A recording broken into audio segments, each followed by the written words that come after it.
Halo Tribuners, Anda sedang menyaksikan live update siang edisi spesial mudik Lebaran. Hari ini hari Senin 8 April 2024. Kami akan menyajikan sejumlah informasi terkini seputar pantauan arus mudik Lebaran dan peristiwa lainnya di daerah. Justina Kartika akan menemani Anda selama 2 jam ke depan berikut live update siang selengkapnya untuk Anda. Pemirsa, pihak kepolisian terpaksa membubarkan aktivitas penyapu koin di jalur Pantura wilayah Kecamatan Pusaka Jaya, Kabupaten Subang, Jawa Barat. Polisi membubarkan aksi penyapu koin lantaran kerap membuat arus lalu lintas menjadi tersendat dan mengancam nyawa pengendara.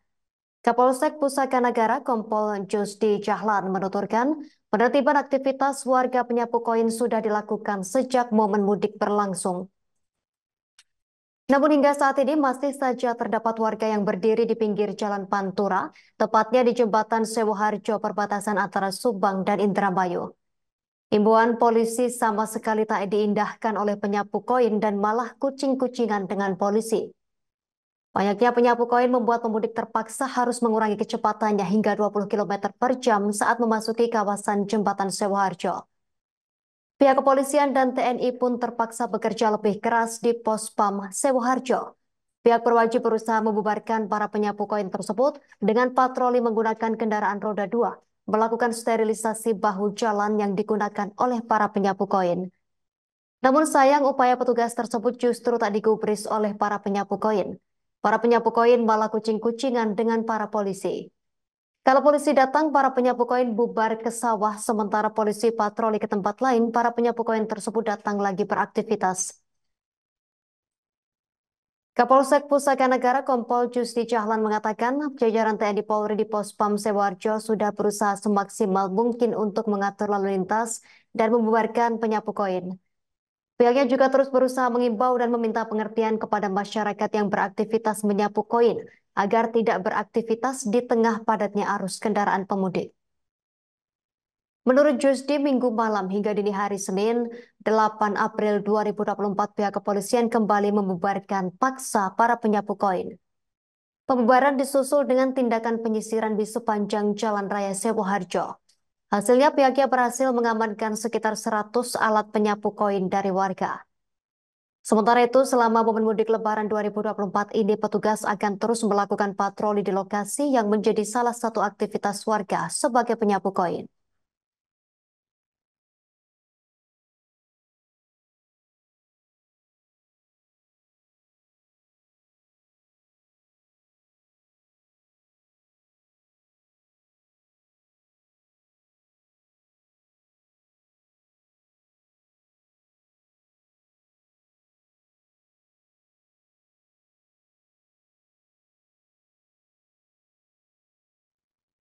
Skema rekayasa lalu lintas atau lalin one way atau satu arah dari tol Cipali kilometer 72 hingga tol Kalikangkung kilometer 414 akan diperpanjang hingga Senin 8 April 2024 sekira pukul 12 waktu Indonesia Barat malam hari.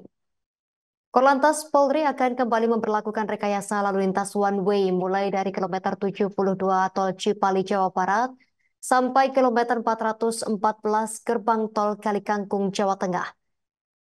Kepala Korps Lalu Lintas Kakor Lantas Polri Irjen Pol Aan Suhanan mengatakan perpanjangan skema ini dilakukan karena masih ada kepadatan pemudik jika merujuk traffic counting kendaraan per Minggu 7 April malam.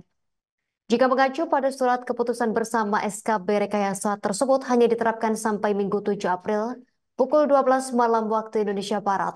Namun Kakor Lantas Polri Irjen Aan Suhanan menyebut perpanjangan skema one way ini dilakukan penerapannya hingga Senin 8 April 2024 sekira pukul 12 waktu Indonesia Barat malam hari. Hal tersebut dikatakannya dilakukan karena terjadinya peningkatan volume kendaraan ke arah tol Trans Jawa. Jika terjadi penurunan volume kendaraan, ia menuturkan bahwa pihaknya akan melakukan relaksasi. Sebelumnya, Kapolri Jenderal Listio Sigit Prabowo mengungkap, salah satu langkah dari pihak kepolisian guna mengurai kemacetan selama arus mudik dan balik lebaran adalah dengan menambah beberapa pintu exit tol. Ia mengungkapkan seusai meninjau kesiapan mudik di gerbang tol Kalikangkung kilometer 14, maksud kami kilometer 414 Semarang, Jawa Tengah, pada Rabu 3 April 2024 sore hari.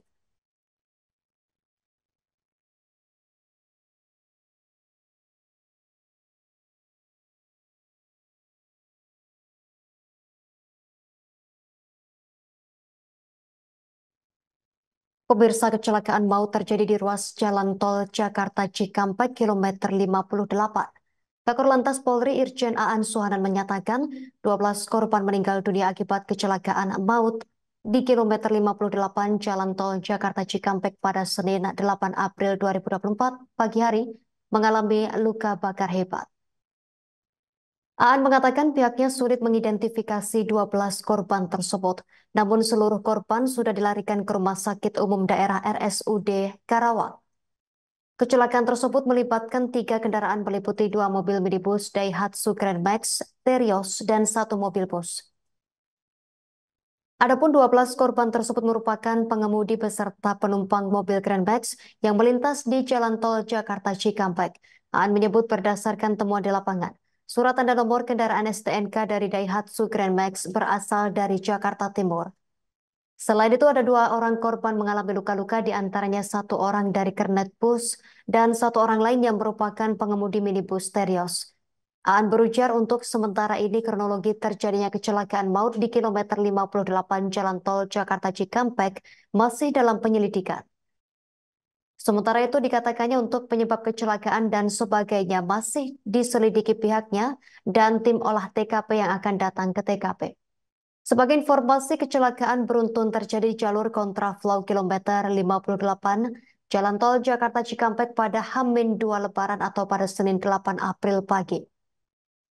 Berdasarkan video yang beredar di media sosial X, kecelakaan tersebut melibatkan 2 mobil minibus dan 1 mobil bus di jalur kontraflow kilometer 58 Jalan Tol Jakarta Cikampek. 2 mobil minibus terbakar di bahu jalan kilometer 58. Video tersebut juga menarasikan bahwa kecelakaan itu melibatkan mobil Daihatsu Grand Max bertabrakan dengan Toyota Rush atau Daihatsu Terios yang menyebabkan kedua mobil tersebut terbakar hebat. Kemacetan parah terjadi di Pelabuhan Merak, Banten pada arus mudik Senin 8 April 2024 pagi hari, mengular hingga 10 km. Kendaraan pribadi pemudik menumpuk untuk menyeberang dari Merak menuju Pelabuhan Bakauheni, Lampung. Membludaknya kendaraan di jalan tol hingga Pelabuhan Merak sudah terjadi selama 3 hari. Antusias masyarakat melakukan perjalanan mudik melalui transportasi laut cukup tinggi, pemirsa. Terkait pemesanan tiket hari ini, Senin 8 April 2024 ludes terjual. Dibandingkan bus, kendaraan pribadi lebih mendominasi baik dari wilayah Jakarta maupun sekitarnya. Sejumlah skema rekayasa lalu lintas, salah satunya dengan menunda perjalanan atau delaying system untuk menyeberang dari Pulau Jawa ke Pulau Sumatera telah diterapkan pihak ASDP dan kepolisian setempat. Sementara itu sebelumnya Menteri Perhubungan Budi Karya Sumadi meninjau langsung kemacetan parah di Pelabuhan Merak pada Minggu 7 April 2024. Budi memberi wejangan kepada pemudik yang ingin menyeberang ke Sumatera. Ia tak lupa mengingatkan agar kendaraan mengangkut barang lebih mematuhi peraturan. Dalam hal ini, Menhub menegaskan odol bukan termasuk ke dalam sembako, sehingga truk-truk pembawa odol tidak diperkenankan beroperasi untuk saat ini. Selain mengingatkan sopir pengangkut barang lebih menaati peraturan, ia juga akan memilah-milah penumpang yang ingin ke Panjang, karena ke Panjang itu mengirit hampir 1 jam perjalanan naik motor atau naik mobil.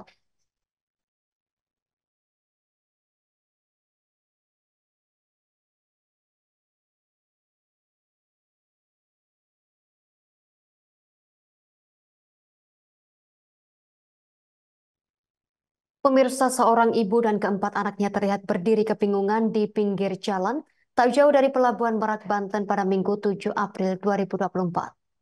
Ibu tersebut terlihat bingung dengan kondisi yang ia hadapi. Mulanya kisah pilu tersebut, ibu kekurangan ongkos, viral dibagikan akun Instagram Ditlantas Polda Banten, dikutip tribunjabar.id pada Senin 8 April 2024.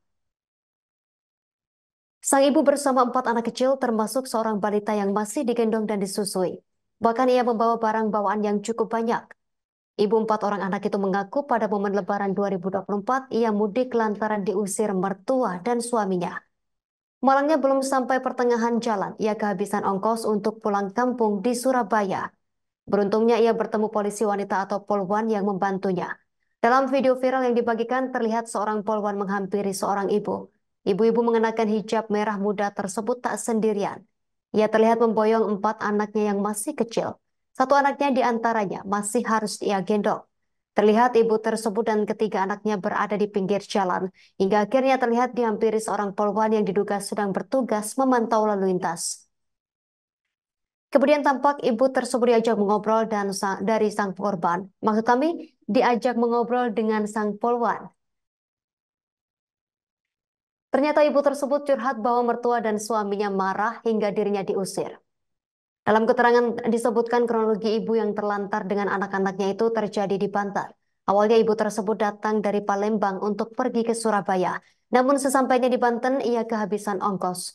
Disebutkan alasan ibu tersebut pulang ke Surabaya hingga kehabisan ongkos karena diusir mertua dan sang suami. Mendapati kejadian malang menimpa ibu tersebut, Polwan Ditlantas Polda Banten akhirnya membantu ibu-ibu tersebut.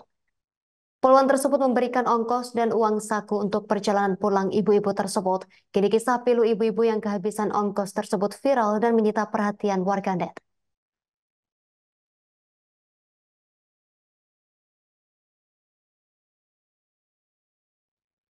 Pemirsa, terhitung hari ini H-2 menjelang Lebaran 1445 Hijriah, gerbang tol Colomadu atau eksitol Solo Jogja dipadati oleh kendaraan para pemudik. Diketahui kendaraan didominasi plat dari daerah Jawa Barat dan Jawa Timur. Tanya plat dari daerah Jawa Barat dan Jawa Timur, kendaraan plat luar pulau seperti dari maksud kami dari Sumatera Utara hingga Nusa Tenggara Barat dan Papua Barat juga tampak terlihat. Untuk informasi lebih lengkapnya dari lapangan, saat ini kita telah tersambung bersama rekan Meisada, wartawan Tribun Video, yang akan melaporkan informasi lebih lengkapnya untuk Anda pemirsa. Rekan Meisada, silakan laporan lebih lengkapnya dari Anda. Ya Tribuner, saat ini saya sedang berada di gerbang tol Colomadu atau exit tol Solo Jogja. Hari ini Tribuners adalah H-2 Lebaran 1445 Hijriah atau pada Senin 8 April 2024. Nah, menurut pantauan kami sejak sekira pukul 11.30 waktu Indonesia Barat tadi, Tribuners, kendaraan didominasi oleh plat daerah Jawa Barat dan Jawa Timur. Namun kami juga memantau tadi ada kendaraan dari Sumatera Utara, Nusa Tenggara Barat hingga Papua Barat, Tribuners. Kemudian Tribuners, tampak antrian tadi lumayan panjang namun masih ramai lancar, dan juga pihak Jasa Marga Solo Ngawi sudah memberlakukan rekayasa lalu lintas untuk menghindari antrian panjang, yaitu kendaraan yang akan memasuki jalur fungsional Solo Jogja bisa melewati gerbang tol ini dan membayar di gerbang tol satelit di arah selanjutnya. Kemudian jalur fungsional ini, Tribuners, maksud kami operasional tol fungsional Solo Jogja ini telah dibuka sejak Jumat 5 April 2024 dan akan dibuka hingga 15 April 2024 atau H+5 Lebaran nanti, Tribuners. Jalur fungsional ini juga dibuka mulai pukul 6 waktu Indonesia Barat hingga pukul 17 waktu Indonesia Barat. Dan untuk tarif normal masih diberlakukan untuk jalur ini. Demikian Tribuners, Meisada Sirait melaporkan. Terima kasih atas laporan Anda rekan Meisada Sirait, wartawan Tribun Video. Selamat bertugas kembali. Pemirsa, kecelakaan lalu lintas atau laka lantas bus Borlindo menyebabkan 5 orang meninggal dunia dan 4 orang dalam kondisi kritis. Kecelakaan tersebut dibenarkan oleh pegawai Puskesmas Baras Sa'diah yang berusia 27 tahun bahwa korban kecelakaan sudah dibawa ke puskesmas terdekat. Laka lantas kembali terjadi antara bus Borlindo nomor polisi DD7177RF dengan kendaraan roda 6 Hino, angkutan mobil nomor polisi DD8599KY. Untuk informasi lebih lengkapnya terkait peristiwa ini, kita telah terhubung bersama rekan Muhammad Asrul, wartawan Tribun Sulbar yang akan melaporkannya untuk Anda. Rekan Muhammad Asrul, silakan laporan Anda, rekan. Baik, terima kasih rekan Justina yang di studio, dan selamat siang Tribuners dimanapun Anda berada. Melaporkan langsung dari Kabupaten Pasangkayu bahwa benar kemarin tanggal 7 Maret 2024 telah terjadi kecelakaan lalu lintas yang terjadi di Jalan Poros Provinsi, tepatnya di Dusun Burangge, Desa Kasano, Kecamatan Baras, Kabupaten Pasangkayu, di mana di sini melibatkan 2 kendaraan, diantaranya ada bus penumpang Borlindo yang melaju dari arah kota Makassar menuju kota Palu dan bertabrakan dengan arah berlawanan dengan mobil pengangkut truk pengangkut mobil, di mana di sini laka lantas tersebut melibatkan bus Borlindo dengan nomor polisi DD 7177 RF dan truk Puso yang pemuat mobil dengan nomor polisi DD 8599 KY. Akibat kecelakaan tersebut sehingga mengakibatkan 5 orang korban dan 4 orang lainnya luka-luka.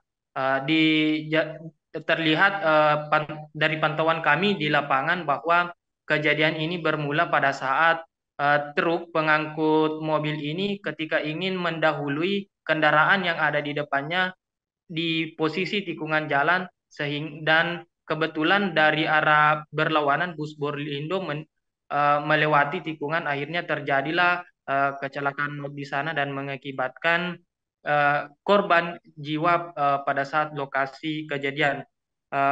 Dan menurut keterangan dari Kasat Lantas Polres Pasangkayu AKP Maulana Al-Qurtubi bahwa bus Borlindo yang dikemudikan oleh pengemudi atas nama Burhanuddin melaju dari arah Makassar tujuan Palu. Pada saat melintas di tikungan jalan muncul truk Puso yang kemudian dikendarai oleh Iskandar dari arah berlawanan, sehingga truk Puso tersebut berusaha mendahului kendaraan namun tidak memperhatikan arah bus Borlindo yang datang dari arah berlawanan.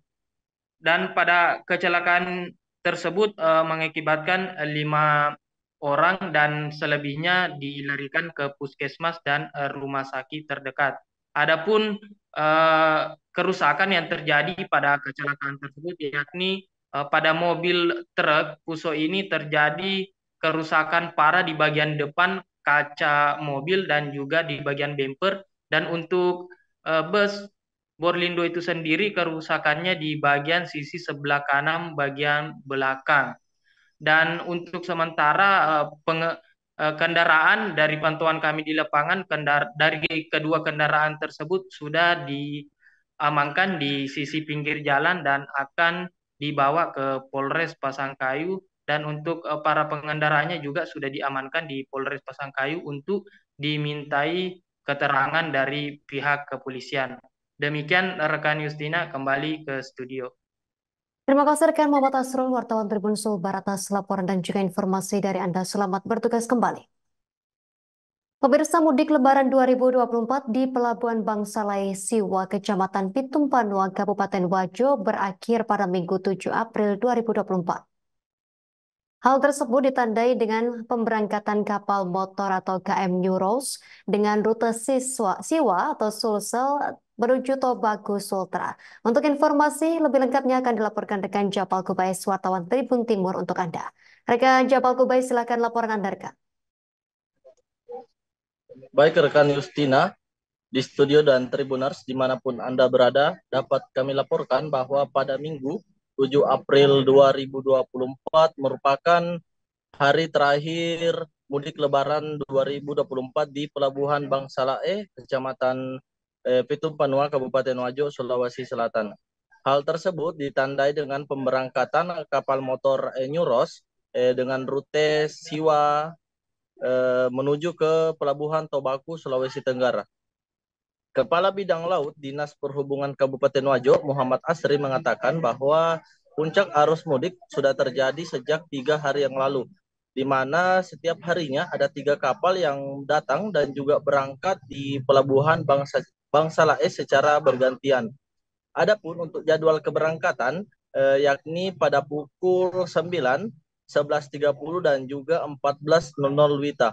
Sedangkan untuk jadwal kedatangan atau sandar itu pada pukul 12, 17 dan juga 20.00 WITA. Tercatat sebanyak 1.099 jiwa berangkat dari Pelabuhan Bangsalai menuju ke Pelabuhan Tobago, Sulawesi Tenggara. Data tersebut merupakan data per hari Jumat tanggal 5 April 2024. Adapun untuk kendaraan sebanyak 554 unit dengan rincian 331 motor, 189 mobil, dan juga 34 mobil truk. Untuk cuaca di Pelabuhan Bangsa Lae, pantauan Tribun Timur begitu bersahabat dan juga ombak agak tenang di sana. Dan untuk situasi dan keamanan serta ketertiban masyarakat di Pelabuhan Bangsa Lae, Kapolsek Urban Pitum Panua, Kompol Andi Mahdin, mengatakan bahwa situasi aman terkendali sejak berlangsungnya arus mudik Lebaran tahun 2024. Pihaknya juga telah mendirikan 2 posko pengamanan dan juga posko pelayanan arus mudik dan Lebaran 2024 khususnya di Kecamatan Pitum Panua, Kabupaten Wajo, Sulawesi Selatan. Begitu rekan yang dapat kami sampaikan, kembali ke studio. Terima kasih. Terima kasih rekan Jabal Kubais, wartawan Tribun Timur atas laporan dari Anda. Selamat bertugas kembali. Kami tampilkan wawancara wartawan lapangan kami bersama Kepala Bidang Laut Dinas Perhubungan Kabupaten Wajo, Muhammad Asri.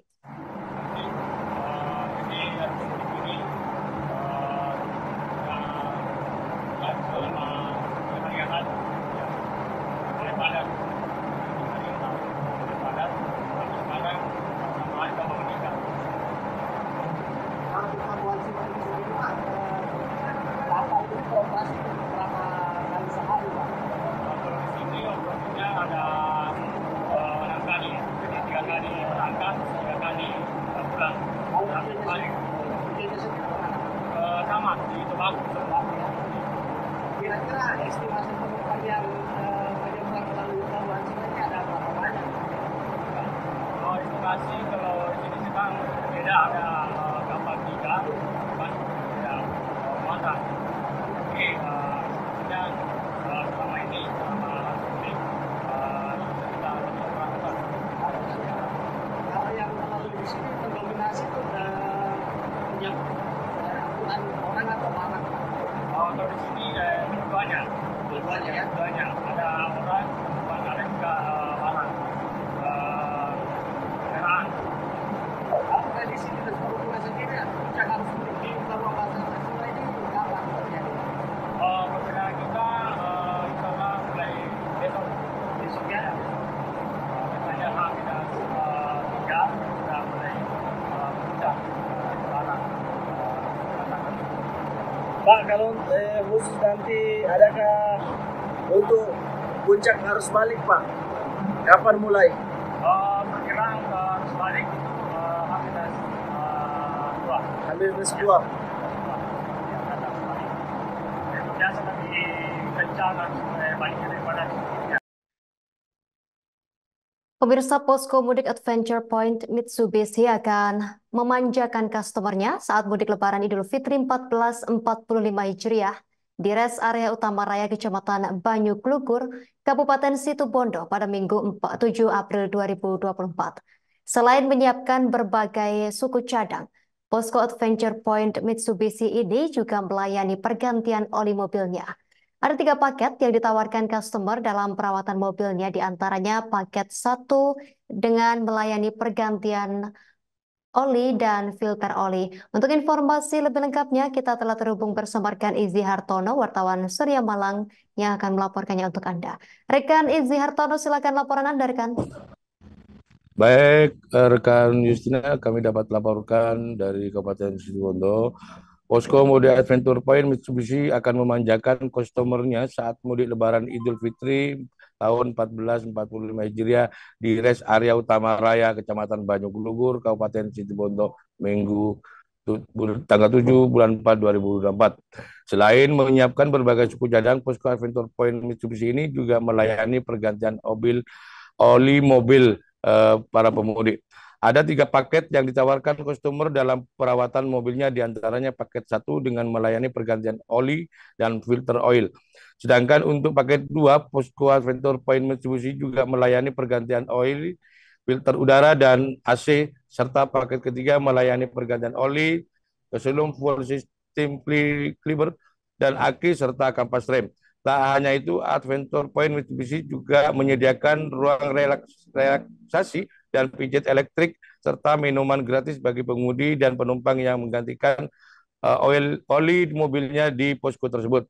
Penanggung jawab Posko Siaga Adventure Mitsubishi di Rest Area Utama Raya, Dedi Untoro, mengatakan didirikan posko tidak lain untuk bertujuan membantu masyarakat yang akan mengecek kendaraannya agar supaya perjalanan mudiknya tidak terkendala di perjalanan.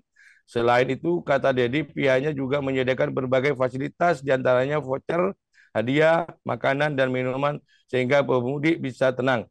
Bahkan dirinya juga menyediakan sarana bermain bagi anak-anak yang ikut dalam rombongan pemudik, serta menyediakan kopi break di ruangan tertentu. Dikatakan 3 paket yang ditawarkan memiliki check up, ganti oli, serta banyak yang lainnya. Bahkan dia mengaku disesuaikan dengan permintaan daripada customer. Jadi menjelaskan posko siaga Adventure Point ini mulai melayani masyarakat dan customernya sejak tanggal 7 sampai 18 April 2024 di wilayah rest area Utama Raya Situbondo. Dia mengatakan bahwa selama perbaikan tidak dipungut biaya dan juga untuk minuman dan pizza gratis dilayani secara gratis.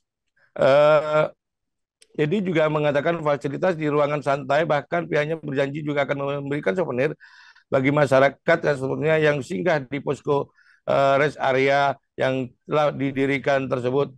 Dijelaskan setiap posko Mitsubishi ada challenge dan video untuk dimasukkan ke EMJ yang nantinya akan diundi dan dipilih yang terbaik.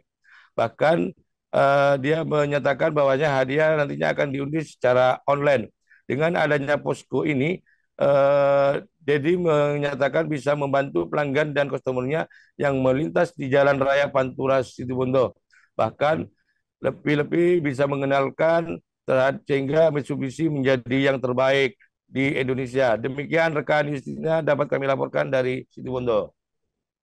Terima kasih rekan Izzy Hartono, wartawan Surya Malang atas informasi dari Anda. Selamat bertugas kembali. Pemirsa, kami tampilkan wawancara wartawan lapangan kami bersama penanggung jawab Posko Siaga Adventure Mitsubishi di Rest Area Utama Raya, Dedi Untoro. Untuk Posko Siaga Adventure Point yang di Situbondo ini ditujukannya banyak, Pak. Satu, untuk membantu pengunjung yang capek, mulai dari untuk cek kendaraan juga, membantu supaya perjalanan mereka tidak sampai ada kendala. Terus kita juga di sini kasih fasilitas mulai dari voucher, hadiah, untuk makanan dan minuman. Jadi tujuannya supaya pemudik atau orang yang liburan supaya lancar semuanya. Sarananya apa saja ini yang disiapkan oleh pihak Adventure? Sarananya, sarana mulai dari untuk area bermain, terus pijat untuk badan, servis mobil unitnya, terus untuk coffee breaknya juga ada. Situasi di Pelabuhan Gilimanuk, Jemberana, Bali pada Senin 8 April 2024 siang terpantau lengang. Namun demikian tak terjadi antrian di dalam maupun di luar Pelabuhan Gilimanuk, sebab puncak arus mudik telah terjadi sesuai prediksi, yakni pada H-4 dan H-3 menjelang Lebaran.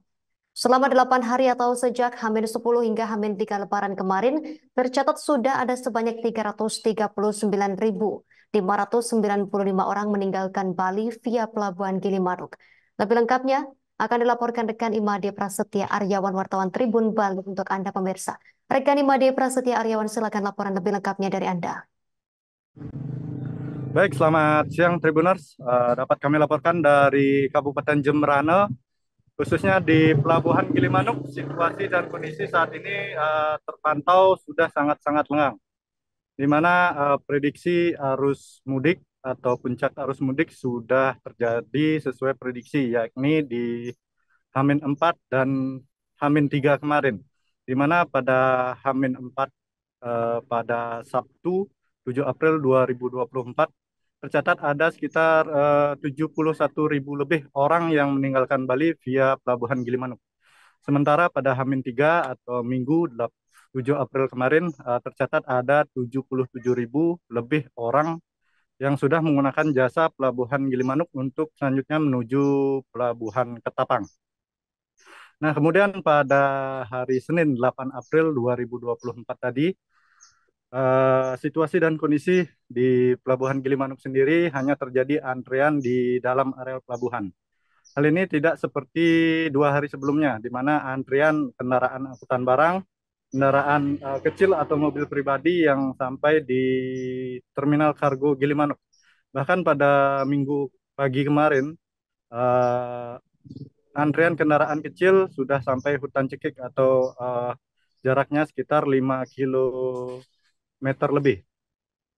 Nah, untuk hari ini pihak polisian tetap melakukan pengamanan sesuai SOP yang sudah dilakukan. Demikian laporan dari Jembrana. Terima kasih. Terima kasih rekan Imade Prasetya Aryawan wartawan Tribun Bali atas laporan dari Anda. Selamat bertugas kembali. Pemirsa, antrian tiket kapal di Pelabuhan Nusantara Kota Kendari, Sulawesi Tenggara atau Sultra mengular menjelang H-3 Lebaran Idul Fitri 2024. Pelabuhan Nusantara tersebut melayani penyeberangan rute Kendari menuju Raha dan Bau-Bau.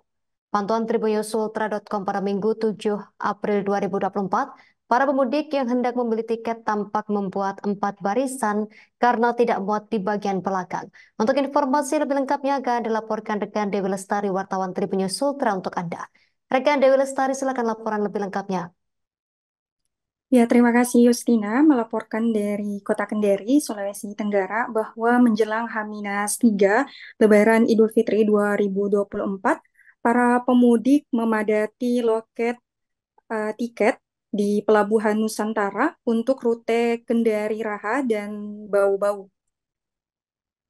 Berdasarkan pantauan Tribunnews Sultra pada Minggu 7 April 2024, para pemudik terlihat membuat 4 barisan di depan loket Pelabuhan Nusantara karena di bagian belakang sudah tidak muat lagi. Padahal pintu loket yang terbuka hanya 2 sehingga menyebabkan para pemudik harus mengantri berjam-jam. Salah satu pemudik mengatakan dirinya telah mengantri selama 4 jam, yakni pada pukul 12 siang di saat loket Pelabuhan Nusantara dibuka di jam kedua. Namun di jam kedua tersebut loket baru dibuka sekiranya pukul 16.00 waktu Indonesia Tengah. Dirinya mengatakan bahwa rela mengantri berjam-jam agar bisa mendapatkan tiket mudik dan bisa pulang di kampung halaman. Untuk diketahui Tribuners bahwa antrian tiket yang mengular ini telah berlangsung sejak H-7 Lebaran Idul Fitri 2024. Namun kepadatan terus meningkat menjelang Lebaran Idul Fitri seperti pada H-3 Lebaran Idul Fitri ini. Sekian laporan dari saya Yustina. Baik, terima kasih atas laporan Anda rekan Dewi Lestari, wartawan Tribunnews Sultra. Selamat bertugas kembali. Pemirsa, atlet bola voli nasional Megawati Hangestri Pertiwi menghadiri undangan Bupati Jember Hendy Siswanto di Pendopo Wayawiba Wagraha pada Minggu pagi 7 April 2024. Kegiatan tersebut sengaja dilakukan oleh Bupati Hendy untuk menyambut Megawati pulang kampung di Jember sejak 26 Maret 2024 kemarin setelah menyelesaikan pertandingan bersama klub bola voli Korea Selatan Daejeon Chongkwanjang Red Spark. Atlet voli dengan julukan Megatron tersebut tiba di Pendapa Wahyawiba Wagraha Jember sekira pukul 9 lebih 10 menit waktu Indonesia Barat pagi hari bersama sang ibunda yang bernama Siti Hanan dan Bagus Kurniawan sang kakak pertamanya. Untuk informasi lebih lengkapnya kita telah tersambung bersama rekan Imam Nawawi, wartawan Tribun Jatim Timur yang akan melaporkannya untuk Anda. Rekan Imam Nawawi, silakan laporan selengkapnya dari Anda. Ya, Tribuners, dimanapun Anda berada, kemarin Megawati Hangestri Pertiwi menghadiri undangan dari Bupati Jember Hendy Siswanto di Pendopo Wahya Wibawa Graha pada Minggu sekira pukul 9 waktu Indonesia Barat. Megawati datang bersama ibundanya dan kakak pertamanya dengan menggunakan pakaian hijab. Dan atlet voli dengan julukan Megatron tersebut diundang oleh Bupati dalam rangka untuk menyambut kedatangannya saat pulang kampung di Kabupaten Jember pada 26 Maret 2024. Kemarin setelah menyelesaikan Proliga di Korea Selatan bersama klub Red Spike yang berakhir satu musim. Dan eh, dalam kedatangannya Mega dan juga anggota keluarganya disambut langsung oleh Bupati Hendi Siswanto dan juga istri Bupati serta Kepala Dinas Kominfo Pak Bobi Arisandi. Yang saat itu Mega pun diajak podcast dengan Bupati Hendi untuk menceritakan pengalamannya selama berlaga di Korea Selatan. Dan di sisi lain, Bupati juga menunjukkan beberapa prestasi Pemkab Jember kepada Megawati yang telah diraih dari beberapa instansi pemerintah provinsi maupun pusat. Dan dari hasil konfirmasi kami di lapangan dengan Megawati Hangestri Pertiwi bahwa selama datang di Jember ini yang paling dirindukan adalah masakan ibundanya dari berbagai macam jenis masakan. Dan Megawati mengaku tidak menyangka setelah satu musim berlaga di Korea Selatan, saat balik di Kabupaten Jember rupanya banyak prestasi yang didapatkan oleh Pemkab Jember dalam berbagai sektor pembangunan. Dan Megawati juga mengungkapkan selama berlaga di Korea Selatan memang terjadi perbedaan signifikan antara mekanisme latihan di klub voli yang ada di Korea Selatan dan juga yang ada di Indonesia. Menurut dia bahwa di Korea Selatan jadwal latihannya juga cukup padat jika dibandingkan dengan Indonesia. Sehingga hal tersebut membuat skill dan juga performa para atlet voli khususnya di sana lebih kuat staminanya. Dan Hangestri Pertiwi juga mengaku saat pertama kali di Korea Selatan memang perlu menyesuaikan dengan kondisi cuaca yang ada di sana. Karena memang di Indonesia yang tergolong daerah tropis cenderung lebih panas dibandingkan dengan wilayah daratan Korea yang di sana juga ada hujan saljunya. Sehingga perlu beradaptasi khususnya menyesuaikan iklim cuaca karena di sana lebih dingin kondisinya.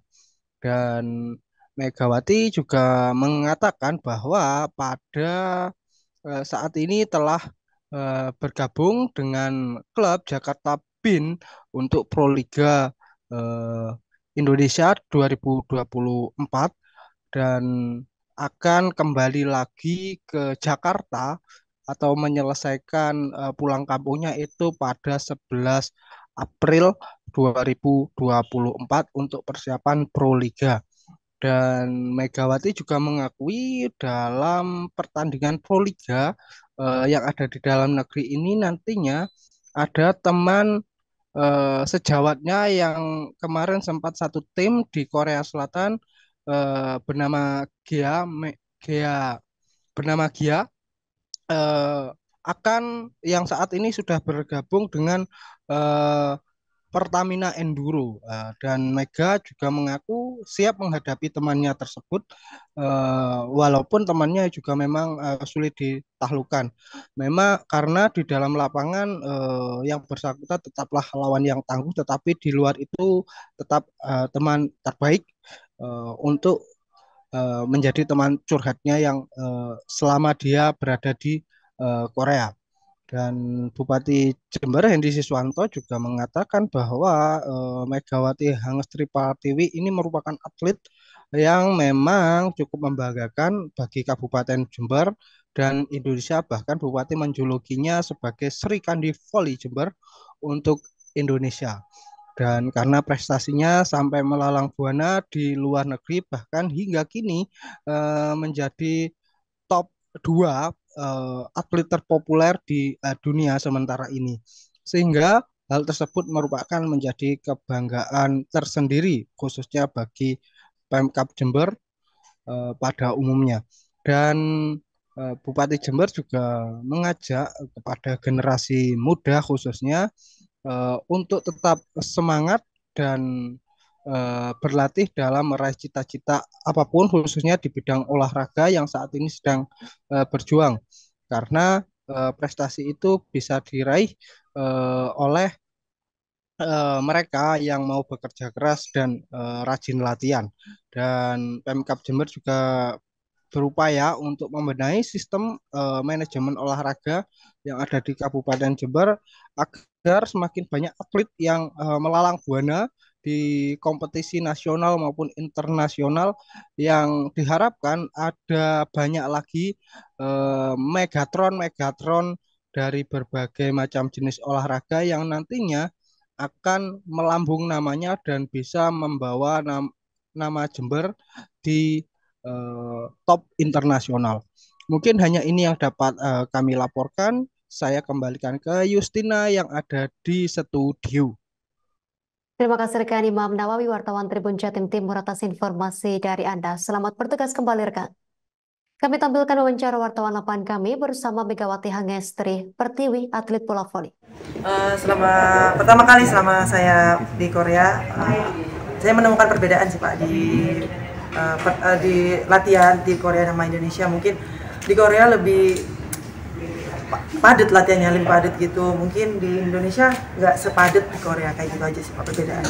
Jadi yang bikin skill menambah ya latihan ya intensif. Mungkin Pak, kalau di Indonesia ini kan kadang-kadang seperti ini, latihannya untuk di timnas ini kan memang ketat ya. Nah, tapi kalau di klubnya asal di Bagati, mungkin peserta liburan sebagainya. Kira-kira seperti apa agar Jember ini bisa naik peringkat? Karena selama ini Poli Jember ini belum pernah berhasil menjuari Popda maupun Pop. Karena Mbak Mega sendiri sempat mengenyam di SMP 1 hanya kelas 2 ya. Saat itu pindah ke Jawa Timur. Bisa menceritakan Pak sehingga berhasil seperti ini? Ya mungkin dirombak sih Pak dari biasanya. Ya bukan kayak bukan pelatih ya, di dalam ya mungkin PBBS sih Pak dirombak kayak agar lebih maju lagi, mungkin bisa sedikit perombakan. Pemirsa, lebih dari 700 warga Kelurahan Borengan dan Kelurahan Banjaran Kota Kediri mendapat bingkisan paket sembako dari Pondok Pesantren Wali Barokah pada Sabtu 6 April 2024. Pembagian paket sembako menjelang Lebaran ini merupakan kegiatan rutin Ponpes Wali Barokah. Jika sebelumnya pembagian dilakukan melalui pengurus RT, kali ini dibagikan langsung oleh pengasuh pondok. Untuk informasi lengkapnya akan dilaporkan rekan Didi Mashudi, wartawan harian Surya untuk Anda. Rekan Didi Mashudi, silakan laporan Anda rekan.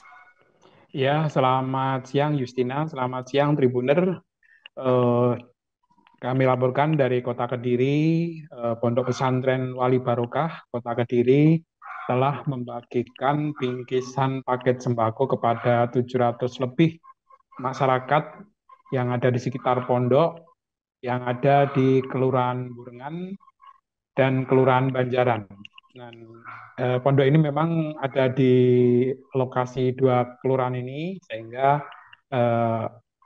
warga dua kelurahan itulah yang mendapatkan paket bingkisan sembako dari pengasuh pondok.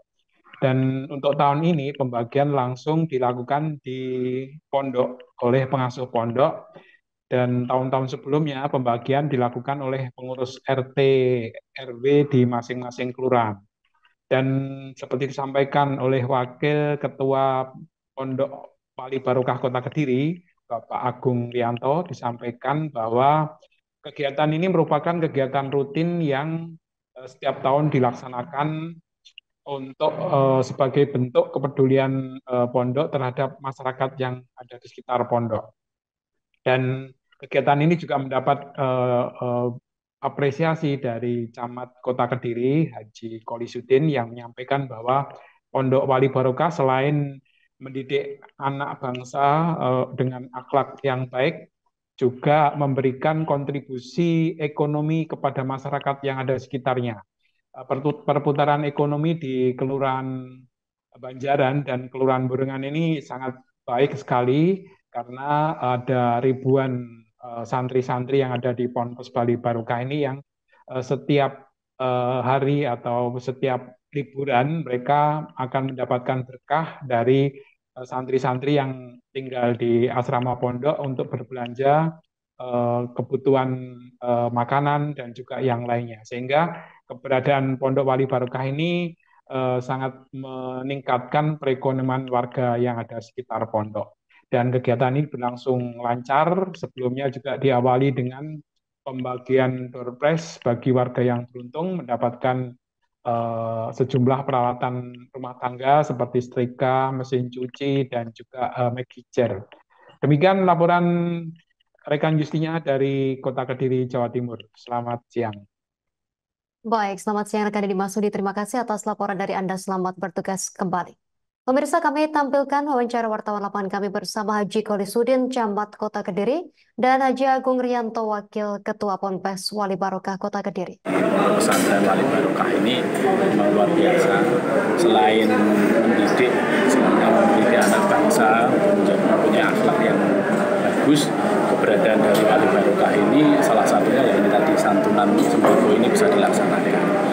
Kemudian perputaran ekonomi di sekitar pondok ini juga berjalan karena santri-santrinya ini ketika ada liburan diperkenankan untuk keluar, jadi bisa belanja. Insya Allah bisa menjadikan roda perekonomian di sekitar ini bagus sekali. Jadi kegiatan seperti ini menunjukkan bahwa pondok pesantren dengan warga itu bisa beriringan. Jabat setempat ini nggak main-main, ini 2 camat dan 2 lurah ini. Beliau alhamdulillah sangat peduli dengan pondok sebagai mitra kita lah, artinya kecamatan lurah ini kan mitra terdekat dari pondok Wali Barokah ini. Program-program kami juga disinergikan gitu kan, sehingga bisa ya sejalan gitu. Sampai sore hari ini kita bisa menyelenggarakan acara rutin tahunan ini kan untuk pembagian sembako saudara kita yang ada di lingkungan sekitar Pondok Wali Barokah yang berada di Kelurahan Jurungan maupun Kelurahan Banjaran. Jadi saya kira hal ini sebagai bentuk kepedulian dari Pondok Wali Barokah. Ya, bulan ini bulan Ramadan, bulan yang penuh rahmat, ya berkah gitu kan. Kemudian lipatan pahala, ampunan. Nah ini kita agendakan untuk acara berbagi dengan saudara kita yang ada sekeliling pondok. Sore hari ini kita bagi kurang lebih sekitar 700 paket gitu. Dan kenapa masyarakat kita hadirkan sore hari ini spesial ini, termasuk kalau yang 2 tahun lalu kan diantar kita drop ke Pak RT ya kan, kemudian Pak RT yang membagi. Kira-kira hari Senin yang lalu ya kami rapat koordinasi Pak Camat dengan Pak Lurah. Pemirsa, beberapa pria tampak menandung Mbok Yem alias Wakiem secara bergantian. Seperti lebaran tahun lalu, Mbok Yem mudik turun gunung dari warungnya Hargo Dalam Gunung Lawu via Cemoro Sewu pada Sabtu 6 April 2024. Mbok Yem yang duduk di kursi hanya membawa sedikit bekal makan minum untuk perjalanan. Lebih lengkapnya terkait informasi ini akan dilaporkan rekan Febrianto Ramadhani, wartawan Tribun Mataraman yang telah terhubung bersama kita. Rekan Febrianto Ramadhani, silakan laporan lebih lengkapnya dari Anda. Baik, jadi Mbok Yem ini setibanya di pos pendakian sudah ada keluarga yang telah menunggu kedatangan nenek berusia 80 tahun tersebut yang akan pulang ke rumahnya Dusun Bedagung, Desa Gonggang, Kecamatan Poncol. Jadi Mbok Yem ini menempuh perjalanan dari ketinggian 3.170 mdpl Gunung Lawu. Dirinya mengaku berangkat pada pukul 7 pagi waktu Indonesia bagian Barat, serta tiba di pos sekitar jam 11 siang atau makan waktu kurang lebih 4 jam.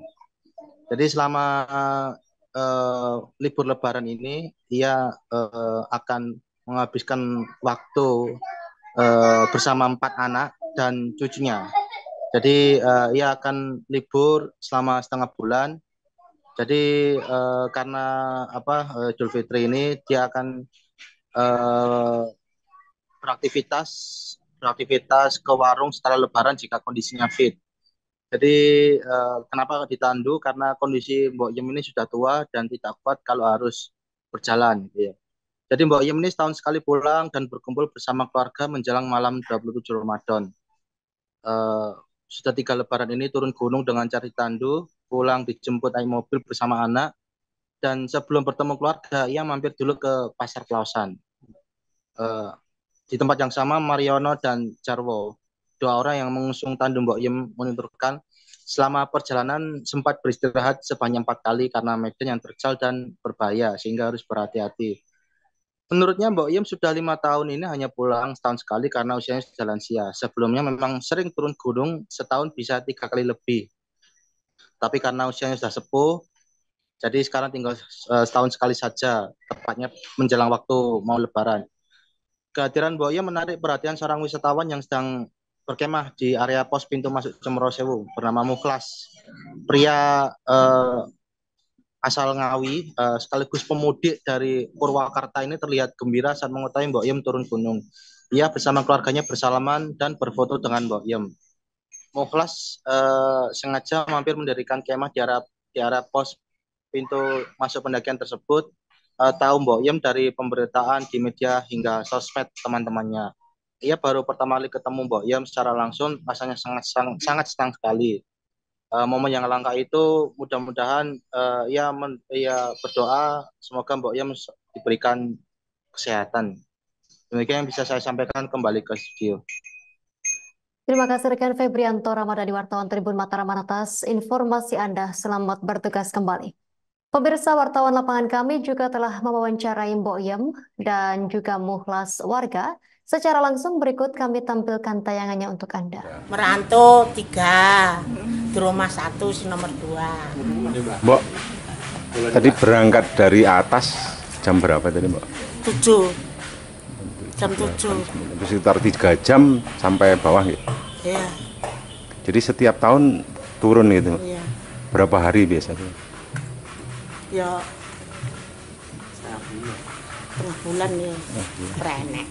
Jadi Mbok ini lebaran dulu turun, terus baru turun ini berarti ya? Iya, setahun sekali setahun ya? sekali.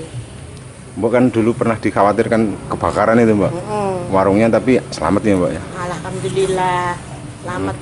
Warung 5 total, alhamdulillah nggonku. Selamat.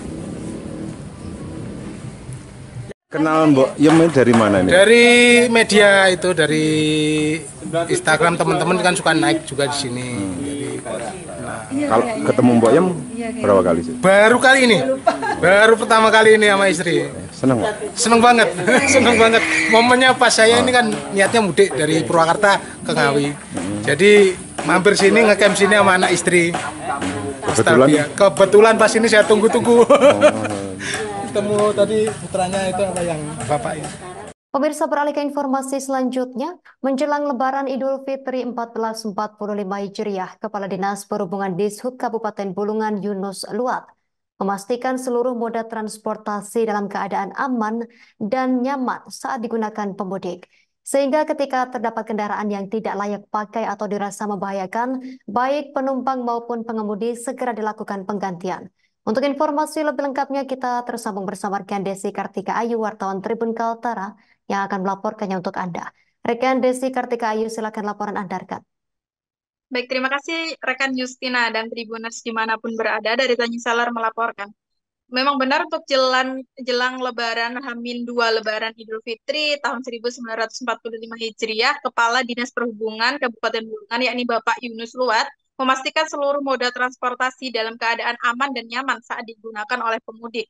Kepala Dinas Perhubungan Yunus Luat ini mengatakan dalam hal ini Dishub telah melakukan ramcek atau inspeksi keselamatan untuk seluruh moda transportasi, baik kendaraan maupun pengemudinya, dari moda transportasi darat hingga moda transportasi sungai. Sehingga ketika terdapat kendaraan yang tidak layak pakai atau dirasa membahayakan bagi penumpang maupun pengemudinya akan segera dilakukan penggantian. Selain itu, rekan Justina, pihak Dishub sendiri juga telah melakukan rapat koordinasi bersama dengan Polresta Bulungan untuk membahas terkait kesiapan mudik Lebaran hingga arus balik nanti yang diprediksi akan mengalami peningkatan dibandingkan dengan Lebaran tahun-tahun sebelumnya. Untuk angka pemudik ini diprediksi mengalami peningkatan mengingat libur Lebaran pada tahun ini lebih panjang, yakni lebih 3 hari dibandingkan dengan libur Lebaran pada tahun lalu. Menurutnya ya kan menurutnya rekan Justina, untuk puncak arus mudik akan terjadi sekitar tanggal 8 hingga 9 April 2024 atau H-2, H-1 Lebaran.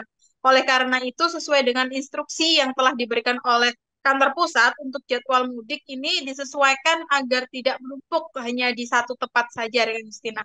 Untuk jumlah pemudik, Yunus juga memprediksi bahwa jumlahnya akan menyentuh di angka ribuan, yakni sekitar 3.000 penumpang, baik untuk penumpang darat maupun penumpang moda sungai. Selain itu, ia juga menyebutkan untuk pemudik dari jalur darat ini nantinya diprediksi akan mengalami peningkatan dibandingkan dengan jalur sungai, ya. Ini di atas 3.000 pemudik, baik antar provinsi maupun antar kabupaten seperti Kota Samarinda, Nunukan, Malinau, Balikpapan, dan lainnya. Namun terlepas dari itu semua, rekan Justina, Yunus berharap agar Lebaran Idul Fitri tahun 1945 Hijriah dapat berjalan dengan aman dan nyaman. Oleh karena itu, di Sub Kabupaten Bulungan ini telah mengantisipasi dan juga memastikan bahwasannya semua moda kendaraan, baik dari kendaraan umum hingga travel dan juga kendaraan sungai ini sudah dilakukan inspeksi keselamatan dengan baik seperti itu. Mungkin itu saja yang dapat saya sampaikan dari Tanjung Selor. Saya kembalikan ke studio bersama. Terima kasih rekan Desi Kartika Ayu, wartawan Tribun Kaltara, atas laporan dari Anda. Selamat bertugas kembali. Download Tribun X sekarang, menghadirkan lokal menjadi Indonesia.